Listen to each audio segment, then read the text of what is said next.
What if I told you right now, the person smiling at you across the street, the one waving and pretending to be kind, might secretly be working against you?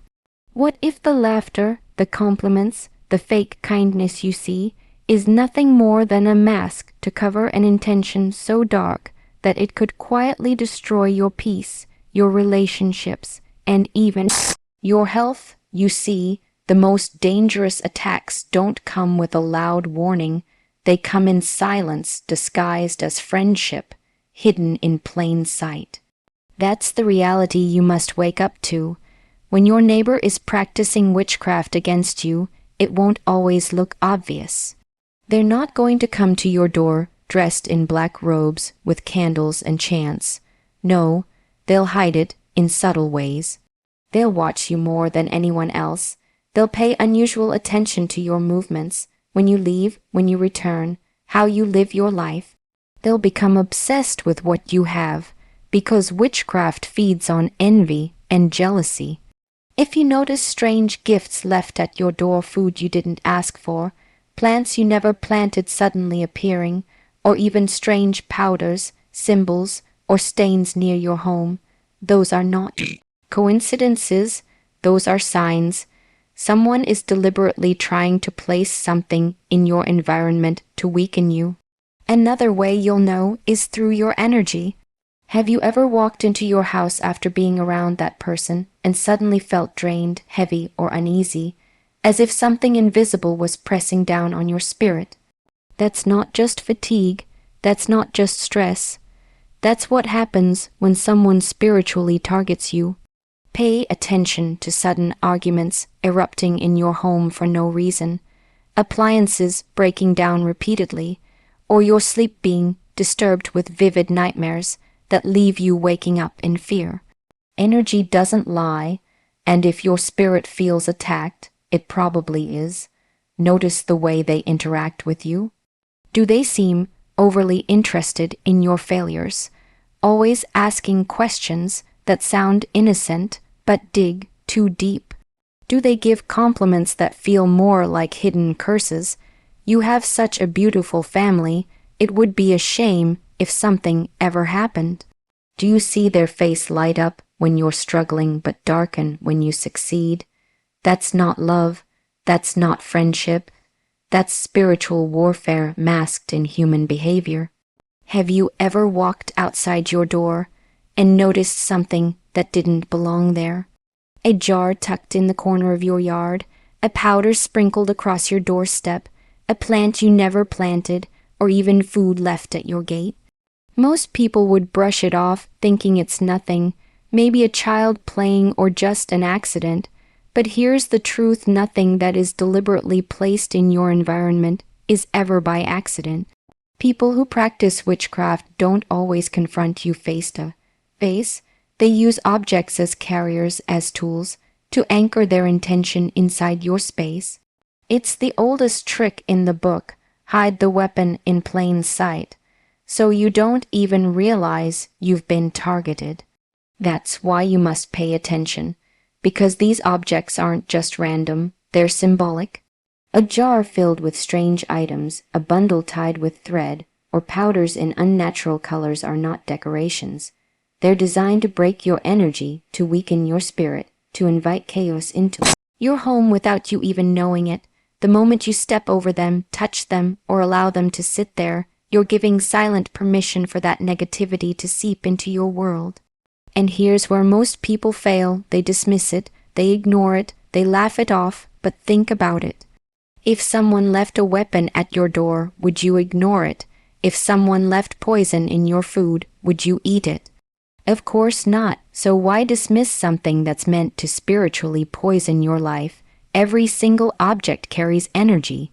Your photographs, your clothes, even the things you love, everything holds a piece of you. And when someone places something at your doorstep, they're not just leaving trash, they're leaving an intention, a message, a hook to attach their will to your life.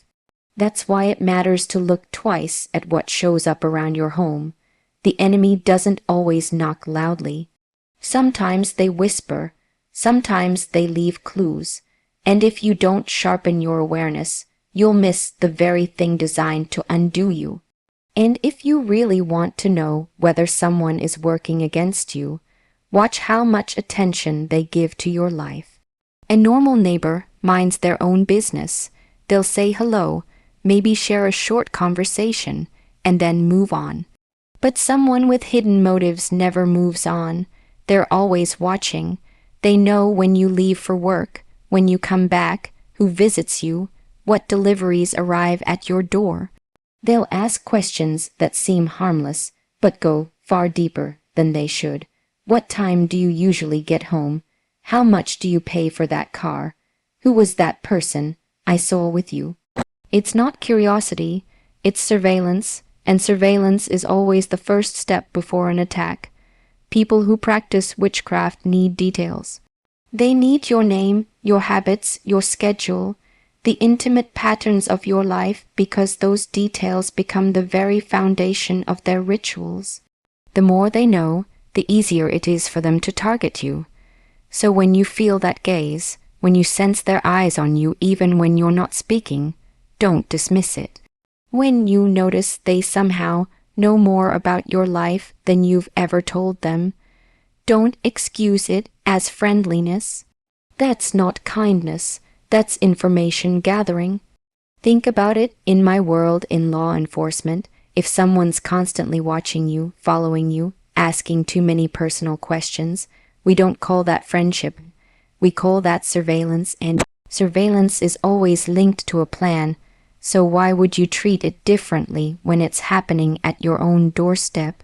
If your neighbor seems overly invested in your failures, strangely excited when you're struggling, or too curious about the things that give you joy, that's not normal. That's a red flag, because real friends, real neighbors, don't obsess over your life. They respect it.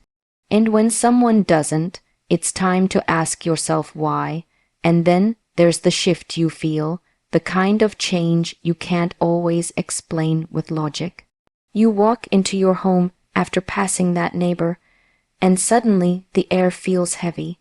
You sit down in your living room, and instead of relaxing, you feel restless, uneasy, like something invisible is pressing down on your chest. You chalk it up to stress, maybe a bad day at work, but deep inside you know it's different. Because your home should be your refuge, your safe space, and when that safety is stolen, you feel it in your spirit before you can ever put it into words. That's what happens when someone directs negative energy toward you. It doesn't always hit you like lightning. It creeps in like smoke, subtle, quiet, wrapping itself around your spirit until you start doubting yourself, doubting your peace. Pay attention to those sudden waves of fatigue that strike you out of nowhere, to that heavy cloud of sadness that has no explanation, to the arguments that break out with loved ones over nothing. That's how you know the energy in your space has shifted. Because true attacks don't always leave physical marks, they leave spiritual ones, and those are far more dangerous because you can't see them, only feel them. Think of it this way. When your phone loses signal, you don't see the waves, you just know the connection is gone. The same happens with your spirit. When your home is being infiltrated, you lose connection with your own peace, your clarity, your joy. And if you're not alert, you'll convince yourself it's just bad luck, or stress, or coincidence. But let me tell you something, energy doesn't lie. When your space feels off, when your body feels drained without reason, that's not random. That's a signal, and it's your responsibility to listen to it before it consumes you. And here's where it gets even more dangerous, when the chaos doesn't stop at how you feel, but it begins showing up in your life in ways you can't explain. One bad day, that's life. But when your car breaks down, your appliances stop working, your health takes a sudden dip, money slips through your hands faster than you can hold it, and fights erupt in your home for no reason, all happening back to back. That's not coincidence, that's a pattern, And patterns are the fingerprints of spiritual interference. When someone is working against you, their goal is not just to disturb your peace internally, it's to unravel your world externally. Because if they can weaken your environment, if they can strip away your stability, they know eventually it will crush your spirit too. That's why you'll notice arguments starting over the smallest things, relationships straining under invisible pressure, and opportunities slipping away just when you thought you had them. It's not random misfortune, it's a systematic attack designed to wear you down until you stop fighting back. Think about it like this: in the world of protection, whether it's physical or psychological, no enemy strikes once and walks away. They strike repeatedly, creating a rhythm of disruption so you begin to accept it as normal. That's exactly how witchcraft works. It's not the one broken light bulb, it's the endless stream of breakdowns. It's not the single lost job opportunity, it's the chain of closed doors. It's not the small disagreement, it's the constant division it plants in your home. And here's the truth most people don't want to face. If you keep dismissing these patterns as bad luck, you'll keep living in them. But the moment you recognize them for what they are, the moment you say to yourself, "No, this is not normal, something deeper is happening here," that's when you reclaim your power. Because the attack only works as long as you accept it in silence. And if you think the attack stops when you close your eyes at night, you're wrong. Because one of the clearest signs that someone is targeting you is when even your sleep is no longer your escape. You lay down exhausted, desperate for rest, and instead of peace, you wake up in the middle of the night drenched in sweat, heart pounding, shaken by dreams so vivid they feel real. Nightmares of shadows chasing you, of being trapped, of things breaking around you, dreams that drain you rather than restore you. And the strangest part, you wake up at the same time over and over, as if something is pulling you out of rest. That's not random, that's interference. Sleep is supposed to be when your body heals, when your mind resets, when your spirit regains strength. But when someone is sending negative energy your way, they don't want you strong. They want you restless, worn down, vulnerable. Because if they can disturb your nights, they control your days. Think about it, what happens after too many nights of broken rest. You're exhausted, you're irritable, your focus is gone, your resilience is gone, you're easier to manipulate, easier to push over the edge. That's the goal. That's why spiritual attacks so often show up in your sleep. They know that's where your guard is lowest. And here's what you need to understand. Your dreams are not just random pictures in your head. They are messages, they are warnings. When the same nightmare keeps repeating, when the same fear keeps showing up in your sleep, it's your spirit trying to tell you something your mind keeps ignoring. Most people dismiss it. Oh, it's just a bad dream. But when those bad dreams keep coming, when they leave you afraid to even close your eyes, that's not a dream anymore. That's a battleground. And if you don't wake up to that truth, you'll keep losing the fight before you even realize you're in one. And here's where it becomes even more deceptive, because sometimes the person working against you won't look like an enemy at all. They'll smile at you, they'll compliment you, they'll pretend to care, but if you listen closely, if you watch carefully, you'll notice the cracks. Their words and their eyes will never match. They'll say, "I'm so happy for you," but their eyes darken when you succeed.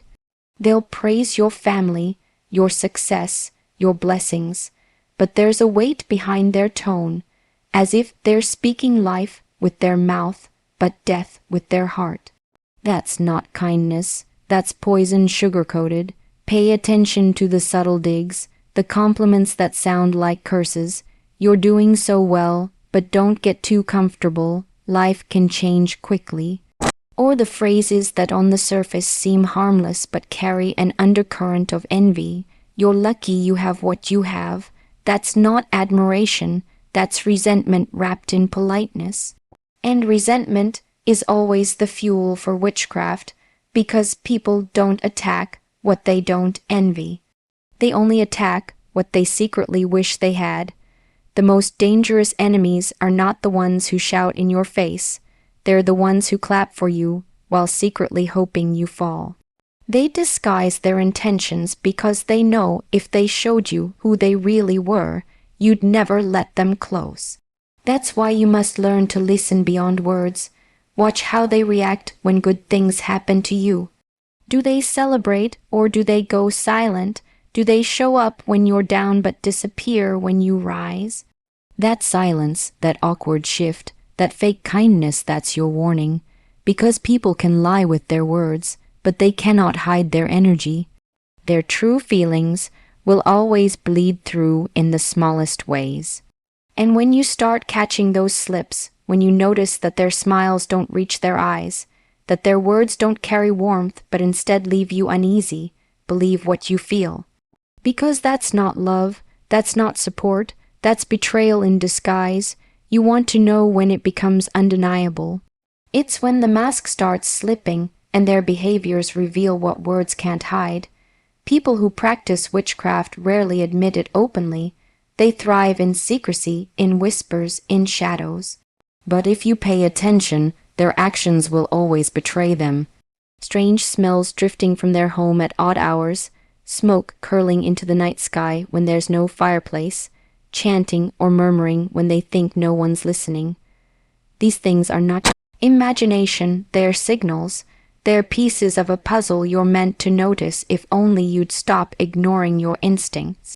You might see candles burning in places that don't make sense, bowls of liquid left sitting on windowsills, or ashes scattered across their porch. These aren't decorations, these are tools. They use them the way a soldier uses weapons, the way a doctor uses instruments. And make no mistake, when someone is practicing rituals, they are not harmless hobbies. Rituals are deliberate, intentional acts designed to direct energy, either for creation or for destruction. And if you find yourself targeted, you can bet destruction is their aim. Sometimes you'll hear them late at night. While the world sleeps, they move in silence, whispering words you can't quite make out. And it might send chills down your spine because deep down you know it's not prayer, it's not meditation, it's something darker. They hide it under the cover of darkness because they know daylight exposes everything. But here's the truth: nothing done in darkness stays hidden forever. Patterns emerge. You'll notice how their house feels different, how it doesn't welcome you, how the air is thick around it. Even if you never step inside, the atmosphere tells you enough, because energy leaves fingerprints, and you can feel them long before you see the evidence. And then there are the gatherings. Not every neighbor's party is what it seems. Sometimes people meet for food, for laughter, for friendship. But sometimes those late night gatherings have nothing to do with joy. They'll come together in whispers, in circles, in rituals meant to amplify their intent. And if you happen to pass by, you'll feel it. You'll sense that this is not ordinary, that something unnatural is happening. The laughter sounds forced, the music doesn't match the mood, and your body tenses without reason. That's because your spirit knows before your mind does. Even nature reacts. Have you ever noticed how animals behave differently around certain people? Dogs barking furiously at someone who hasn't even approached, cats hissing, birds avoiding their home altogether. Animals don't question, they sense. They pick up on frequencies we try to explain away. If every time that neighbor walks past, your dog goes crazy, don't dismiss it. Your animal is telling you what you refuse to see, that something about them is not right. And if animals sense it, trust that your own spirit senses it too. You've just been taught to silence that inner alarm, and let's talk about their physical appearance, not in terms of judgment, but in terms of presence. Some people carry a heaviness, an aura that feels unsettling the moment they walk into a room. Their eyes linger too long, their handshake feels off, their smile leaves you unsettled instead of comforted. This isn't about how they look, it's about what they radiate. You'll find yourself avoiding eye contact without knowing why, or feeling like you need to wash your hands after touching something they've given you.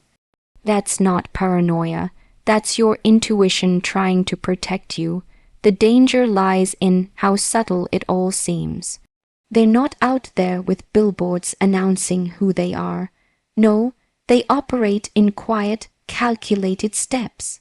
But every ritual, every chant, every object placed with intent, it all adds up.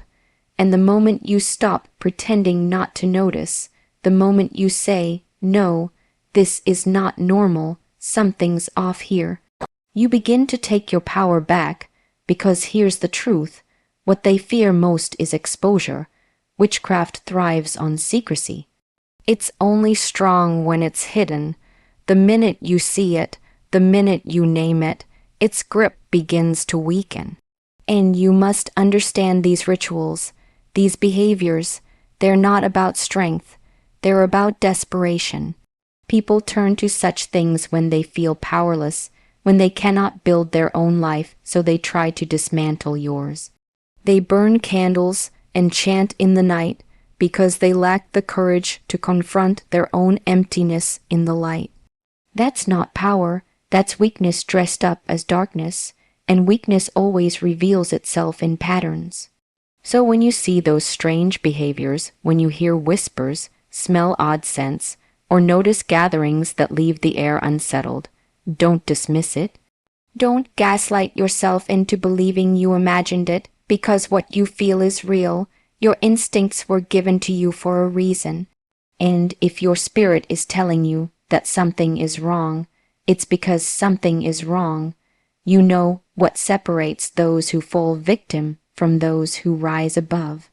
Awareness, the people who keep their eyes closed, who ignore the signs, who laugh off the warnings, they're the ones who get blindsided. But those who sharpen their senses, who trust what they see, hear, and feel, they're the ones who can't be easily broken. Because once you identify the source, you can disrupt it. Once you see the hand moving against you, you can disarm it. So the next time you notice a ritual in the shadows, a pattern of strange behaviors that don't belong, don't look away. Don't excuse it, see it, call it out in your own mind. Because the moment you choose to acknowledge what's really happening, the moment you stop pretending it's nothing, you've already taken the first step toward winning the battle. And here's something most people never think about animals. Because animals don't play politics, they don't fake emotions, and they don't pretend. They don't lie the way people do. They sense what's really there.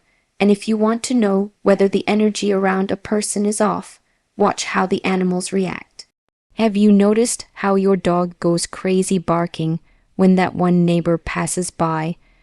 Or how the cat that usually curls up on everyone's lap suddenly hisses and bolts the second they walk in? That's not just coincidence.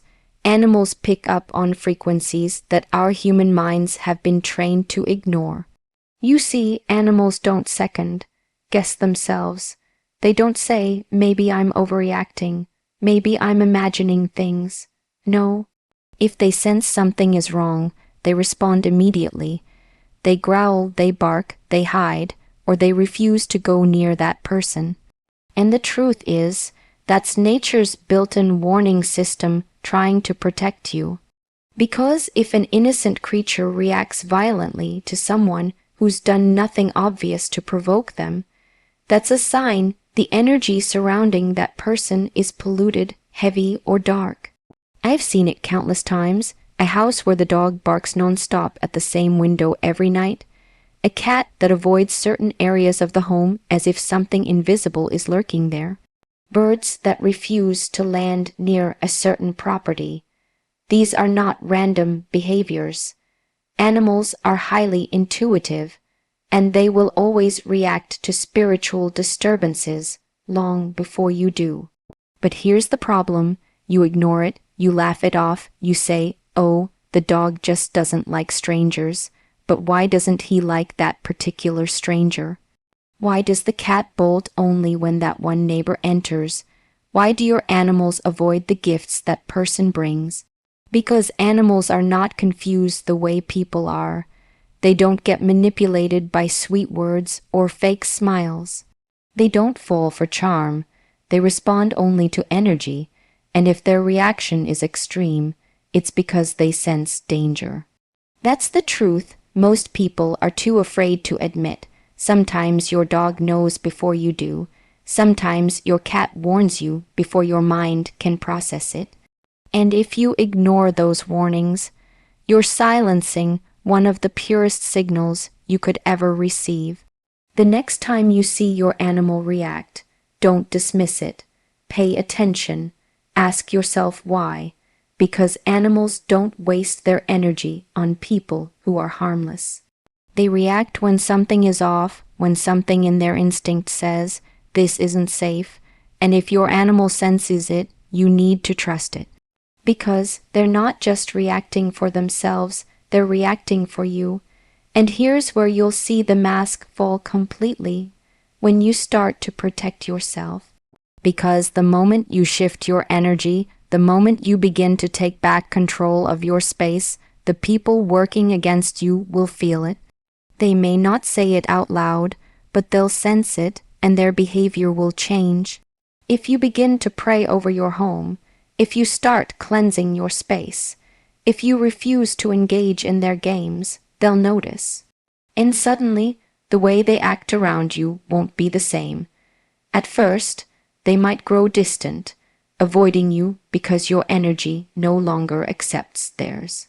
Or they'll grow strangely aggressive, picking fights, throwing subtle insults, trying to pull you back into the same drained state you were in before. Sometimes they'll swing the other way, acting overly friendly, bringing gifts, showering you with fake kindness. Why? Because they're trying to slip past the wall you've built, trying to re-enter the space you've blocked them from. It's not love, it's desperation. They can't stand losing access to you. This is how you know the protection is working, when they change. Because darkness cannot exist comfortably in the presence of light. If your energy is cleansed, if your space is guarded, they will either lash out or retreat. That's their only two options, and you need to be prepared for both. If they lash out, don't give them what they want, your reaction.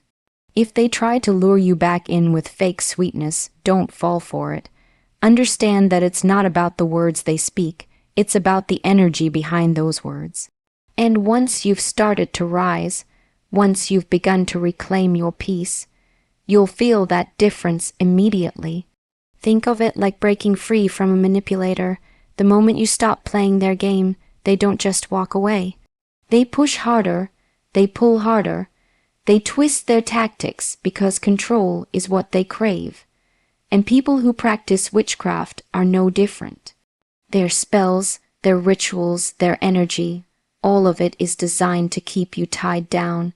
When you break that tie, they panic. And that panic shows up in their behavior. So when you notice their sudden hostility or their sudden sweetness, don't be confused. That's your confirmation. That's how you know you're winning. Because the truth is, if they didn't feel their grip slipping, they wouldn't react at all. The shift in their behavior is proof that your protection is working. And the more consistent you are in guarding your space, the more powerless they become. And at the end of the day, the most powerful sign you will ever have isn't outside of you, it's inside of you. Your intuition, that quiet voice, that sudden feeling in your gut, that whisper that says, something's not right here. Most people ignore it. They call it paranoia. They dismiss it as overthinking. They bury it under logic. But intuition is not paranoia. It's protection. It's your built-in alarm system, and it always goes off before danger fully shows itself. Think about the times you've felt it. You meet someone and everything about them looks fine. They smile, they say the right words, they act the right way, but something deep in you resists. You don't want to shake their hand. You don't want to let them into your space. You can't explain why, but you just know. That's intuition, and 9 times out of 10, when you look back, you realize that first feeling was right. But most people don't listen. They silence themselves to keep the peace, to avoid conflict, to not seem crazy. And that's exactly how they get blindsided. When it comes to neighbors, this is everything. You can see them every day, exchange polite words, share a smile, but still walk away feeling drained, uneasy, or unsettled. That feeling is not random. It's your spirit telling you that their energy does not belong near yours.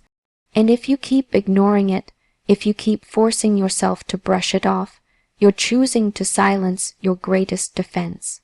I've learned this. Your intuition will always speak before evidence shows up. Long before you find strange objects, long before your sleep is disturbed, long before the arguments erupt in your home, your gut will already be telling you. That's why so many people say after the fact, I knew something was wrong, I just didn't listen. Don't wait until the proof hits you in the face. Trust that inner warning when it whispers, because what you feel is real. Your body reacts, your heart rate changes. You feel a knot in your stomach, a chill up your spine, a sudden heaviness in your chest. These are not coincidences, they're signals. Your intuition speaks through your body, and if you start paying attention, you'll notice the patterns. Every time you encounter that person, you walk away feeling worse, not better. Every time you enter a space they've touched, your energy drops instead of rises. That's your proof. It doesn't need to be explained. It just needs to be trusted. And here's the truth. You don't need to be an expert to recognize evil. You don't need training. You don't need confirmation from someone else. You already know. You just have to believe yourself. Because the greatest mistake people make is thinking they need outside validation when the validation has been inside them the whole time. So the next time that voice inside you whispers, the next time your gut tightens or your chest feels heavy around someone, don't ignore it.